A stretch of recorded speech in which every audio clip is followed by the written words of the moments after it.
Present continuous tense করার পর আজকে আমরা প্রেজেন্ট পারফেক্ট টেন্স করব।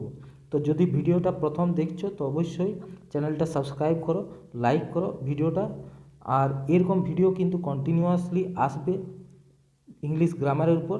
তো চ্যানেলে অবশ্যই নোটিফিকেশানটা অন করবে, ঠিক আছে? তো আর বেশি দেরি না করে মূল কথায় আসি। আমরা শিখছিলাম প্রেজেন্ট টেন্সের যে ভাগগুলো আছে, মানে ইনডিফিনাইট শিখেছি, কন্টিনিউয়াস শিখেছি, এরপর আমরা পারফেক্টটা শিখব। তো পারফেক্ট এই যে বলা হচ্ছে পারফেক্ট, তার মানে এই টেন্সটা কি? এই টেন্সটা হচ্ছে অ্যাকচুয়ালি প্রেজেন্ট আর পাস্ট এই দুটোর মিক্সচার। প্রেজেন্ট এবং পাস্ট এই দুটো মিক্সচার হচ্ছে এই প্রেজেন্ট পারফেক্ট টেন্সটা। এই জন্য একে বলা হচ্ছে ইমপারফেক্ট পাস্ট, মানে পুরো পাস্ট নয়, কোনো একটা ঘটনা ধরো ঘটেছে, ঠিক আছে, তার এফেক্ট এখনও আছে, এরকম বোঝানোর জন্যই কিন্তু পারফেক্ট টেন্স ব্যবহার করা হয়। ইংরাজির ক্ষেত্রে কিছু স্পেসিফিক ওয়ার্ড আছে, যে ওয়ার্ডগুলো থাকলে তোমরা আন্দাজ করতে পারবে যে এটা প্রেজেন্ট পারফেক্ট টেন্সেই আছে। যখন আমরা সাবজেক্ট ভার্ব এগ্রিমেন্টে ভার্ব বসাবো তখন কিছু ওয়ার্ড আমরা লক্ষ্য করব, যে ওয়ার্ডগুলো থাকলে আমরা ধরবো যে টেন্সটা প্রেজেন্ট পারফেক্টে আছে। যেমন ধরো already, till, so far, of late, lately, ever, just, recently, এইরকম যদি ওয়ার্ড থাকে, already, recently, just, so far, of late, এ ধরনের যদি ওয়ার্ড থাকে তাহলে আমাদেরকে বুঝতে হবে যে টেন্সটা প্রেজেন্ট পারফেক্টেই ব্যবহার হবে। তো প্রেজেন্ট পারফেক্টের ব্যবহারটা আমরা বুঝলাম। এরপর আমরা দেখব যে প্রেজেন্ট পারফেক্ট টেন্সে কেমনভাবে আমরা সেন্টেন্স গঠন করব। আর সেন্টেন্স গঠন বলতে 4 ধরনের সেন্টেন্সের কথা আমাদেরকে মনে রাখতে হবে। 4 ধরনের সেন্টেন্স কি কি? দেখো, আমরা যখন প্রেজেন্ট ইনডিফিনাইট করেছি তো 4 রকম সেন্টেন্স লিখছিলাম। প্রথমটা হচ্ছে স্টেটমেন্ট টাইপ, প্রথমটা হচ্ছে স্টেটমেন্ট বা অ্যাসার্টিভ, সেকেন্ড হচ্ছে প্রশ্নবোধক ইন্টারোগেটিভ নেগেটিভ, 3 নাম্বার ছিল প্রশ্নবোধক, আর 4 নাম্বার ছিল প্রশ্নবোধক নেগেটিভ। অর্থাৎ এটা ছিল স্টেটমেন্ট, সেকেন্ড ছিল নেগেটিভ, থার্ড ছিল ইন্টারোগেটিভ, ফোর্থ ছিল ইন্টারোগেটিভ নেগেটিভ। এরপর আমরা একটা সিম্পল একটা সাবজেক্ট নিই। ধরো সাবজেক্ট নিলাম হি, ঠিক আছে। ভার্ব একটা নিয়ে নিই যে কিল, ঠিক আছে, ভার্ব নিলাম কিল, আর অবজেক্ট নিলাম দি লায়ন।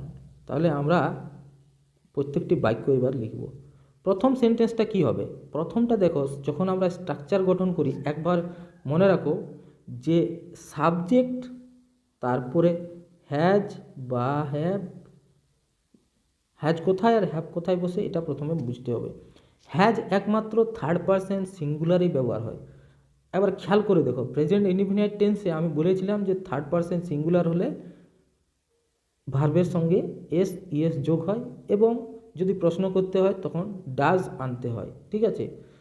সেম জিনিসটা এইখানে কি হচ্ছে যে তোমার থার্ড পারসন যদি সিঙ্গুলার হয় তখন তোমাকে হ্যাজ ব্যবহার করতে হবে, আর বাকি সব ক্ষেত্রেই হ্যাভ ব্যবহার হবে। তাহলে সি, তারপরে হ্যাজ বা হ্যাভ, তারপরে V3 মানে ভার্বের 3 নম্বর ফর্ম। 3 নম্বর ফর্মটা কি আছে? কনজুগেশন অফ ভার্ব যদি তোমরা দেখো, যেমন do, did, done, write, wrote, written, এইটা হচ্ছে কনজুগেশন অফ ভার্ব। তো প্রথম লাইনটা হচ্ছে রাইট, সেকেন্ড লাইনটা হচ্ছে রোট, থার্ড লাইনটা হচ্ছে রিটেন। তেমনি হচ্ছে প্রথম লাইনটা ডু, সেকেন্ড লাইনটা ডিড, থার্ড লাইনটা ডান। তো পারফেক্ট টেন্সে সবসময় থার্ড লাইনটাই ব্যবহার হয়, ঠিক আছে। আর ভয়েস চেঞ্জের ক্ষেত্রেও থার্ড লাইনটা প্যাসিভ ভয়েসে ব্যবহার হয়, এগুলো তোমাদেরকে জানতে হবে। তাহলে এইখানে কি হচ্ছে? সাবজেক্ট, হ্যাজ, হ্যাভ, ভার্বের 3 নম্বর লাইন, আর তারপরে অন্যান্য ওয়ার্ড, আদার ওয়ার্ড বা অবজেক্ট যেটাই থাকুক সেটা, এটা হচ্ছে স্টেটমেন্ট। প্রশ্ন করতে গেলে কি করবে? প্রশ্ন করতে গেলে অক্সিলিয়ারিটা সামনে নিয়ে আসবে। প্রশ্ন করতে গেলে অক্সিলিয়ারিটা হ্যাজ বা হ্যাভটা সামনে নিয়ে আসবে, তাহলে প্রশ্ন হয়ে গেল। আচ্ছা, নেগেটিভ করতে গেলে কি করবে? অক্সিলিয়ারির পরে একটা নট যোগ করে দেবে, তাইলে হয়ে গেল নেগেটিভ। আচ্ছা, প্রশ্নবোধক নেগেটিভ করতে কি করবে? না, প্রশ্নবোধক প্রথমে করে নেবে, তারপরে একটা হ্যাজ হ্যাভ যেগুলো আছে সাবজেক্ট আছে, তার সাবজেক্টের পরে নট একটা অ্যাড করে দিলেই হয়ে যাবে।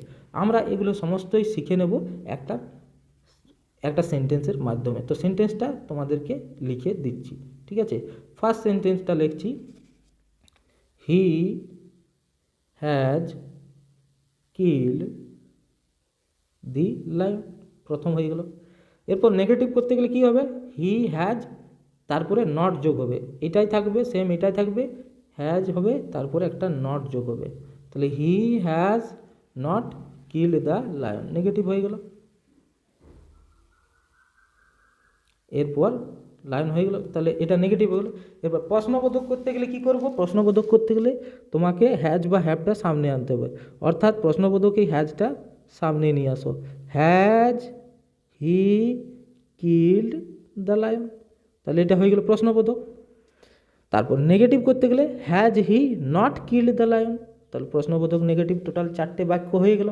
তোমরা খাতা কলম নিয়ে যেমন বলছি তেমনি লেখো। প্রথম সেন্টেন্সটা হচ্ছে he has killed the lion, second হচ্ছে he has not killed the lion, third হচ্ছে has he killed the lion, আর ফোর্থ হচ্ছে has he not killed the lion. অর্থাৎ এইরকম যদি 4টে বাক্য তুমি লিখতে পারো তাহলেই তোমার কিন্তু টেন্সটার পারফেক্ট টেন্সটা একদম ক্লিয়ারলি শিখে যাবে। তাহলে স্ট্রাকচারটা আমরা করলাম, এরপর আমরা প্র্যাকটিস সেটে যাব। প্র্যাকটিস সেটটা করব এসপি বক্সির এই বইটা থেকে। প্র্যাকটিস সেটটা দেখো, প্র্যাকটিস সেট আছে এখানে, এই তো প্র্যাকটিস সেটটা দেখো। প্রেজেন্ট পারফেক্ট টেন্সে ইউজ করতে হবে। তো প্রথম সেন্টেন্স আছে in the movie we just dash the most extraordinary scene, তাহলে সি মানে দেখা, তাহলে সি এর থার্ড ফর্মটা হচ্ছে সিন, সি স সিন। এরপর আমরা কি ব্যবহার করব, উই আছে, উই বলতে এখানে দেখো প্লুরাল, তাহলে আমি তো বলেছিলাম যে একমাত্র থার্ড পারসন সিঙ্গুলারেই হ্যাজ হবে, তাহলে উই ক্ষেত্রে হ্যাভ হবে, তাহলে উই জাস্ট হ্যাভ সিন, তাহলে এখানে কি হবে, have seen, we just have seen the most extraordinary scene, তাহলে প্রথমটা হয়ে গেল। সেকেন্ডে কি হবে, সেকেন্ড হচ্ছে this is the book best book I ever dash read আছে, তাহলে I ever have read, have কেন হচ্ছে, কারণ আই থাকলে হ্যাভ হয়, অর্থাৎ সব সেন্টেন্সগুলোই তোমার আই তারপরে হ্যাভ হবে তারপরে রিড হবে, ঠিক আছে। উচ্চারণটা আলাদা, প্রথমে রিড তারপরে রেড তারপরে রিড। যখন আমরা কনজুগেশন অফ ভার্ব আমরা একই পড়ি, কিন্তু পড়ার সময় খেয়াল রাখতে হবে রিড রেড রিড, এটা হচ্ছে 3টে ফর্ম, কিন্তু বানানটা একই আছে, ঠিক আছে।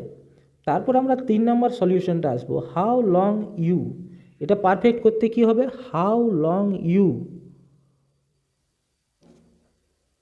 হ্যাভ, ইউ থাকছে তাহলে হ্যাভ হবে, ইউ হ্যাভ, নো আছে তাহলে এখানে থার্ড ফর্মটা নোন হবে, ইউ হ্যাভ নোন ইম, তাহলে হ্যাভ হবে তারপরে নোন হবে, তাহলে হয়ে গেল 3 নাম্বারটা। 4 নাম্বার আর 5 নাম্বার তোমরা নিজেরা করো পারবে, ঠিক আছে। হ্যাজ হ্যাভ ব্যবহার করে ভার্বের 3 নম্বর লাইনটা দিলেই হয়ে যায় perfect present tense, present perfect tense.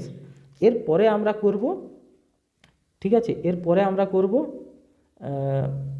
Past tense, ঠিক আছে। পাস্ট টেন্সগুলো আমরা করব, মানে প্রেজেন্ট পারফেক্ট কন্টিনিউয়াস করার পর পাস্ট করব, ঠিক আছে।